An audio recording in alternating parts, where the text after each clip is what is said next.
Ha a pécsi önkormányzat nem élt volna opciós jogával és nem szerzett volna kétharmados többséget a város tömegközlekedési ZRT-jében, a cég heteken belül működésképtelenné vált volna. Tartozásuk a beszállítók felé több 100 millió forintot tett ki, nem csak a kifizetetlen üzemanyagszámlák, de a javítást végző alvállalkozók számlái is halmozódtak.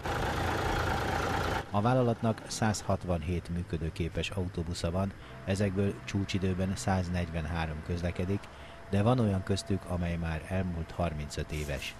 Többször előfordult, hogy nem volt tartalékbusz, mert valamennyi javítás alatt állt. Autóbuszállományt frissíteni kell, a jelenleg rendelkezésre álló autóbuszállományok életkora állapota olyan, hogy a menetrendet nehezen tudjuk vele biztosítani. Arról kell elsősorban most gondoskodnunk, hogy az autóbuszok szervizelése, javítása gyorsabban történjen, több üzemképes autóbusz álljon rendelkezésre, hogy a menetrendet biztosítani tudjuk. A pécsi tömegközlekedési ZRT új vezetése rövidesen a nemzetközi pályázatot írt ki új buszok beszerzésére.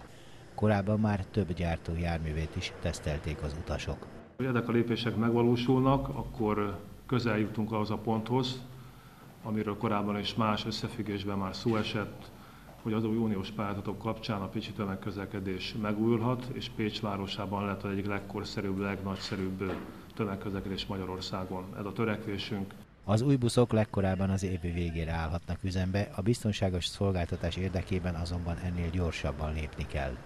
A társaság azt tervezi, hogy az átmeneti időre belföldről vagy külföldről 40 járművet kölcsönöz.